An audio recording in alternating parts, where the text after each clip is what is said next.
Long ടൈമിൽ നമ്മളൊരു mutual fund SIP plan ചെയ്യുകയാണെങ്കിൽ ലോങ് ടൈം ഒരു 10 to 15 ഇയേഴ്സിൽ പ്ലാൻ ചെയ്യുന്ന എത്രയോ പേര് SIP ചെയ്യുന്നുണ്ട്. അത് നമ്മൾ എങ്ങനെയാണ് ഫണ്ട് അലോക്കേറ്റ് ചെയ്യേണ്ടത് നോക്കാം.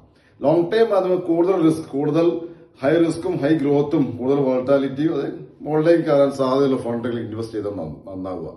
അപ്പൊ അതിൽ 35% വ്യത്യസ്ത സ്മോൾ ക്യാപ് ഫണ്ടുകൾ ഇൻവെസ്റ്റ് ചെയ്യാം, 35% മിഡ് ക്യാപ്പ് ഇൻവെസ്റ്റ് ചെയ്യാം, 70% ആയി.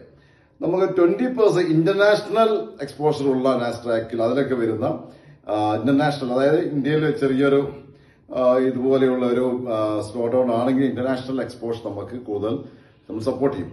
10% commodity gold and silver invest ചെയ്യാം. ഇതിൽ ചെയ്തു കഴിഞ്ഞാൽ നമുക്ക് ലോങ് ടൈമിൽ നല്ല രീതിയിലുള്ള ഗ്രോത്ത് ഉണ്ടാവും. ഇടയ്ക്ക് ശ്രദ്ധിക്കേണ്ടത് നമ്മൾ എപ്പോഴും ഒരിക്കലും നിർത്തരുത്. മാർക്കറ്റ് ഡൗൺ ആകുമ്പോൾ കണ്ടിന്യൂ ചെയ്തുകൊണ്ട് തന്നെ പോകണം. ഇടയ്ക്കിടയ്ക്ക് മാറ്റാതെ എല്ലാ ഇയറിലും ഒന്ന് ചെയ്യുന്ന ആളെ കൊണ്ടൊന്ന് ഒന്നും കൂടെ ഒന്ന് പഠിക്കുക, നല്ല മാറ്റങ്ങൾ വേണ്ടി വരുമെന്ന് ഇടയ്ക്കിടയ്ക്ക് നോക്കാതെ.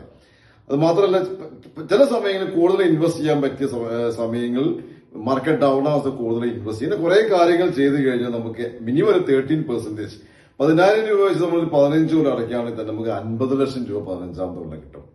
ഇനി നമ്മളൊരു 15% വന്ന് 60%, 17% വന്നു കഴിഞ്ഞാൽ 70% മുകളിലേക്ക് കിട്ടുന്ന ഗ്രോത്ത് ഈ ഫണ്ട് നമുക്ക് കിട്ടാം. ഇതിൽ ഏതൊക്കെ ഫണ്ടുകളാണ് എങ്ങനെയൊക്കെയാണ് ചേരേണ്ടതെന്ന് അറിയാൻ വേണ്ടി തീർച്ചയായും എന്നെ ബന്ധപ്പെടാം. എന്റെ പേര് അലക്സിയോസ് കുര്യൻ. Thank you.